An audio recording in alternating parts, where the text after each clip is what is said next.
आपके प्रेम से, आपके समर्पण से बहुत बहुत खुश हूं।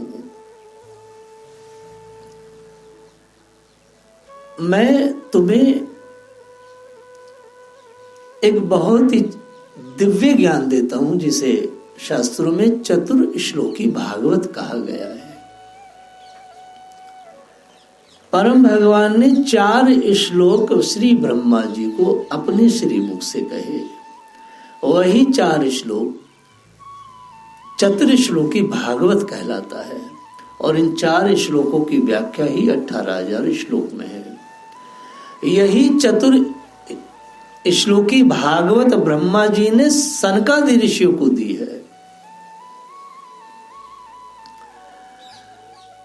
और यही नारद जी को भी दी, और नारद जी ने यही चतुर श्लोकी व्यास जी को दिया, और व्यास जी ने इसको इतना विस्तार किया। उनमें से कुछ हम लोग स्मरण करते हैं। भगवान ने कहा, सृष्टि के पूर्व केवल मैं था। मेरे अतिरिक्त न स्थूल था, न सूक्ष्म, और न तो दोनों का कारण अज्ञान। जहां ये सृष्टि नहीं है वहां ही मैं हूं, और इस सृष्टि के रूप में जो कुछ प्रतीत हो रहा है वह भी मैं ही हूं, और जो कुछ बच रहेगा वह भी मैं हूं। भगवान ने यह बात ब्रह्मा जी से कही। एतावदेव जिज्ञासाम तत्व जिज्ञासु न आत्मनः अव्यतिरेका अभ्याम यत् स्यात् सर्वत्र सर्वदा। यह भ्रम नहीं है, यह भ्रम नहीं है। इस प्रकार निषेध की पद्धति से यह ब्रह्म है, यह ब्रह्म है। इस अन्यव की पद्धति से यही सिद्ध होता है कि सर्वातीत एवं सर्व स्वरूप भगवान ही सर्वदा और सर्वत्र स्थित है। वही वास्तविक तत्व है। जो आत्मा अथवा परमात्मा का तत्व जानना चाहते हैं उन्हें केवल उतना ही जानने की आवश्यकता है। इससे ज्यादा वो और ज्ञान को अर्जित ना करे, नहीं तो भटक जाएंगे। अव्यतिरेकाभ्याम यत् स्यात् सर्वत्र सर्वदा। भगवान ने ऐसा कहा। और वास्तव में सृष्टि के पूर्व भी केवल ईश्वर है, बाद को भी ईश्वर है, बीच में भी ईश्वर है। नष्ट हो जाएंगे तब भी ईश्वर ही रहने वाले हैं। चतुर श्लोकी भागवत को जब दे दिया ब्रह्मा जी ने को भगवान ने, तत्पश्चात सुखदेव जी ने भागवत जी के 10 लक्षणों का वर्णन किया। भागवत ग्रंथ में 10 लक्षण हैं, 10 चीजें बताई गई हैं, अत्यंत वैज्ञानिक हैं। सारा विज्ञान ये 10 ही चीजों पर है, और सारा अध्यात्म भी इन 10 चीजों पर है। लेकिन ये प्रवचन से समझ में नहीं आ सकते। इसे आप अगर इसे समझना है तो आपको बहुत भजन करना होगा। आचार्य सुखदेव जी ने कहा, इस भागवत पुराण में सर्ग विसर्ग, स्थान, पोषण, उति, मनवंतर, ईशानु कथा, निरोध, मुक्ति और आश्रय, ये 10 इसमें विषय हैं। इनमें जो 10वां आश्रय तत्व है उसी का ठीक ठीक निश्चय करने के लिए कहीं श्रुति से, कहीं तात्पर्य से और कहीं दोनों के अनुकूल अनुभव से महात्माओं ने अन्य 9 विषयों का बड़ा सुगम रीति से वर्णन किया है।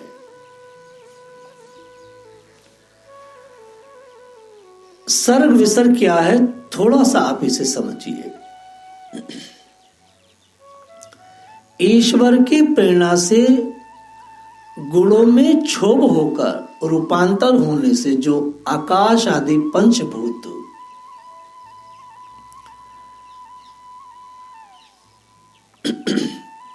शब्द आदि तन मात्राएं, इंद्रिया, अहंकार और महतत्व की उत्पत्ति होती है, उसको वेद ने सर्ग कहा है।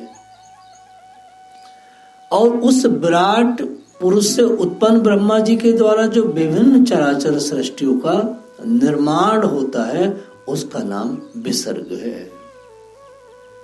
इतनी सी बात ये सर्ग और विसर्ग की है। अब आप इसे अच्छे से समझने का प्रयास करें। इसमें जो सबसे बड़ी चीज है वो है आश्रय। हम आश्रय को समझे बस। हमारे लिए हम सब दास लोग हैं, हम सब भगवान के दास हैं, दासानुदास पद्धति से हैं। इसलिए आचार्यगण केवल आश्रय पर बहुत सारी व्याख्या करते हुए दिखाई देते हैं। हम इस पर बात करेंगे।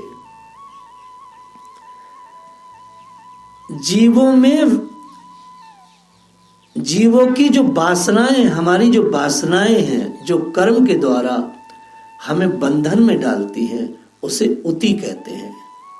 जैसे मैंने आपको बताया ना कि भागवत में 10 लक्षण है, सर्ग विसर्ग स्थान पोषण उति। तो उति किसे कहते हैं?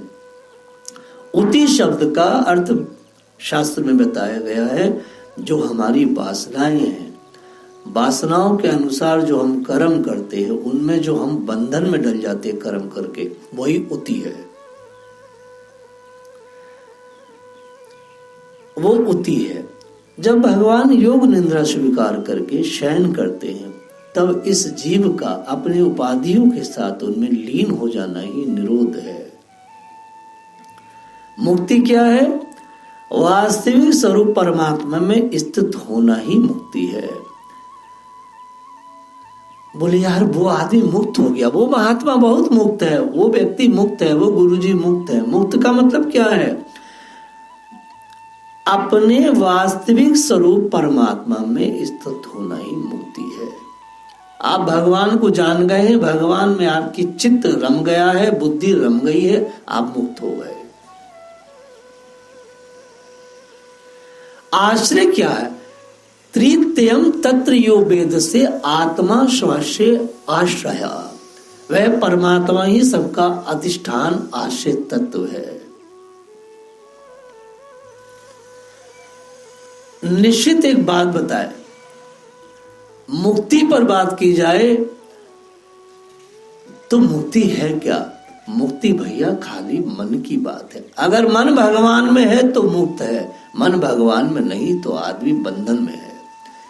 सारा खेल मन का है।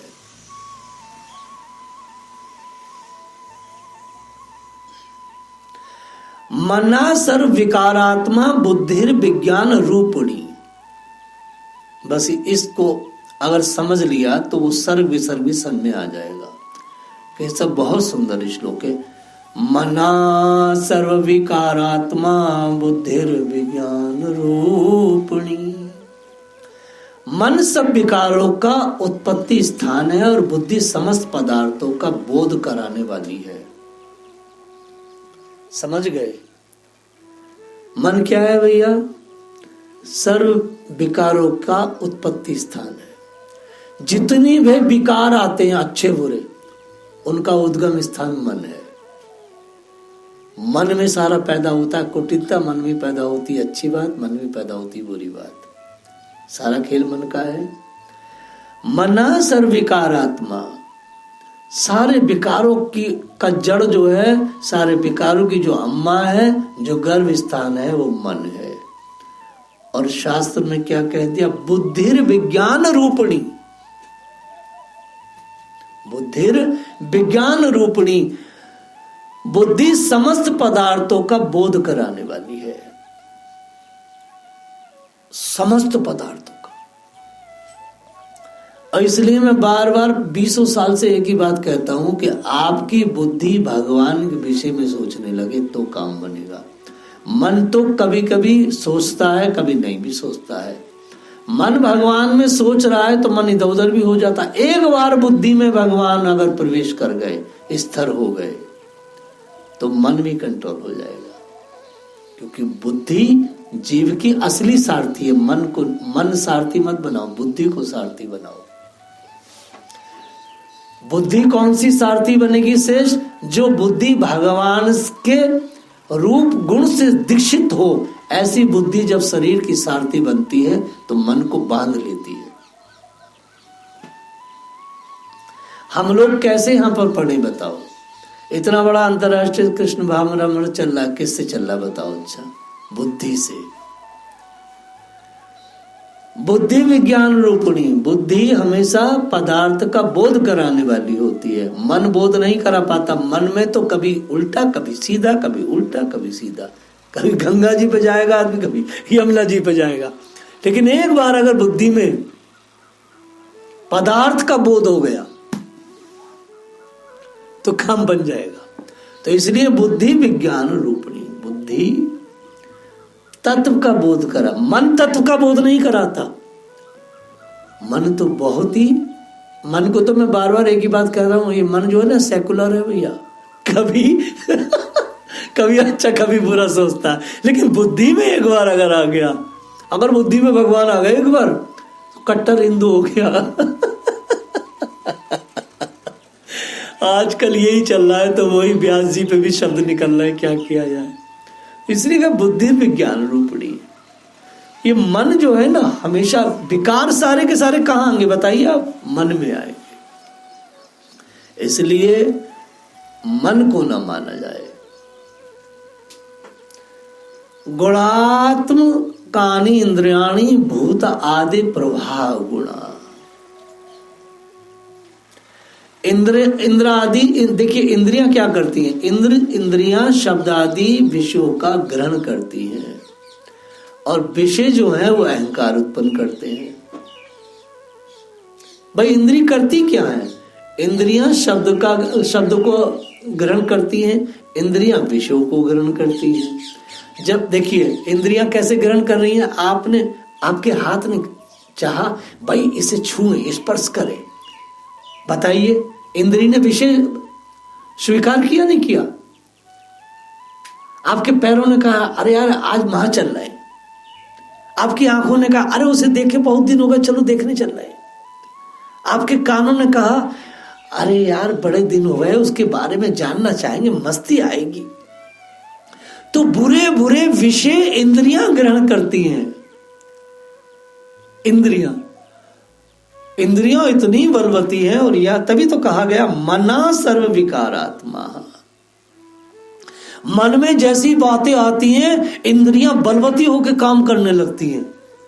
लेकिन अगर बुद्धि विज्ञान रूपणी, अगर आपने अपनी बुद्धि को विज्ञान से, भागवत विज्ञान से दीक्षित कर रखा है, तो ना इंद्रियां कुछ कर पाएंगी और ना ही मन तो ऐसा उसे कूट पीट के सही कर दिया जाएगा। आप बताइए मन में हमारे क्या क्या चीजें आती हैं? सारे दिन मन इतना हरामी है, इतना सेकुलर है, ऐसी दौड़ लगाता है, ऐसी दौड़ लगाता है कि क्या बताएं। लेकिन अगर आपने अपनी बुद्धि विज्ञान रूपणी, अपनी बुद्धि को भागवत रूपी विज्ञान से दीक्षित कर रखा है, पढ़ा रखा है, तो बुद्धि इतनी ताकतवर है, बोध कराती है। तो सर्ग विसर्ग उति आश्रय, 2-3 शब्दों को मैं ले रहा हूं बस। आश्रय किसका लेना है? केवल आश्रय भगवान का, केवल आश्रय भगवान का, और किसी का नहीं, किसी का नहीं।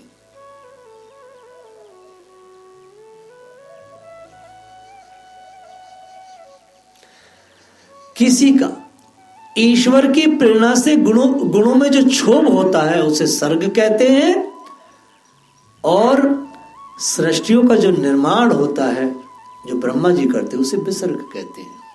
क्षोभ सर्ग है और निर्माण विसर्ग है, और आश्रय तत्व जो है वो कृष्ण है, और मुक्ति क्या है? भगवान में स्थिर होना। इसके लिए और आश्रय भगवान में स्थिर रहना, और फिर लास्ट में कह दिया इसी अध्याय में, मना सर्व विकारात्मा बुद्धि विज्ञान रूपणी। मन सब विकारों का उत्पत्ति स्थान है, बुद्धि समस्त पदार्थों को बोध कराने वाली है। इसलिए बुद्धि को भगवान से दीक्षित करें। भगवान से दीक्षित कैसे करें भाई? भगवान के विषय में सुना जाए, भगवान के विषय में गुण आ जाए, भगवान के विषय में काम किया जाए, भगवान के विषय में पढ़ा जाए, एक एक इंद्री को इस प्रकार से दक्ष किया जाए, एक एक इंद्री को इस प्रकार से प्रशिक्षण दिया जाए कि हर प्रकार से प्रत्येक इंद्री भगवान के आश्रित हो जाए। मुक्ति का यही स्वरूप है। मुक्ति ये नहीं है, देखिए मुक्ति की स्थिति क्या है। आप एक बंदर है, उसने सुराही में हाथ डाला, उसमें चने हैं। अब हाथ तो अंदर चला गया, पतला था, लेकिन जब मुट्ठी में चना बंधा तो वो सोचने लगा कि सुराही में जो है कोई भूत है, उसने मेरा हाथ पकड़ लिया है, लेकिन पकड़ा नहीं है। अगर वो चने छोड़ दे तो निकल जाएगा। अब वो ऐसे ऐसे करता है और उस सुराही को लेके भागता है, कहता है भाई इस भूत ने मुझे पकड़ रखा है। कोई कहता है अरे मूर्ख, अपना हाथ खोल दे, निकल जाएगा। बंधन मन का है, बुद्धि बोध कराती है। मन से बंदर ने हाथ बांध रखा था, फंसा है। बुद्धि लगाए, बुद्धि बोध कराए, चना छोड़ तो टक से निकल जाए। बुद्धि बोध कराती है। तो मन जब उतावला हो, यार मन घबरा रहा है, मंदिर जाए, मन घबरा रहा है, गंगा जाए, मन घबरा रहा है, पहाड़ पे जाए, समझो तुम भटक गए। बुद्धि से मन को दीक्षित करना चाहिए। अरे कहाँ भागेगा रे, सारी चीज तो यही है जहां मैं बैठा हूं। क्योंकि जितने आचार्य गण थे, जितने ऋषि मुनि थे, सबने अपने आसन पर ही काम किया। मैं गया एक जगह, ये बद्रीनाथ जो हमारे ब्रज में ही है, तो एक बड़े बेवर्द महात्मा है, ऋषिकेश के ऊपर रहते हैं। तो मैंने कहा बाबा कभी निकलते नहीं? बोले महाराज 25 साल हो गए, इस कुटी से बाहर नहीं आया। वो कुटी कहती जंगल में कमरा सा है, बियावन जंगल है। तो मैंने कहा महाराज कभी निकलते नहीं? बोले महाराज भिक्षा को भी नहीं निकलता। कि क्यों? सारे तीर्थ तो मुझे यही दर्शन देने आते हैं। जब चाहूं गंगा जी यहाँ आती, जब चाहूं यमुना जी यहाँ आती, बिहारी जी यहाँ आते, सारे संसार तो यहाँ था महाराज, मुझे कहाँ भटकना है? मैं तो महाराज यहाँ आसन जमाए बैठा हूँ, जिसको दर्शन देना हो वो यही देता है आके। ऐसे मन को उन्होंने बुद्धि विज्ञान रूपणी, मन आपका ललचा गया, भटक रहा है तो मजा नहीं आया।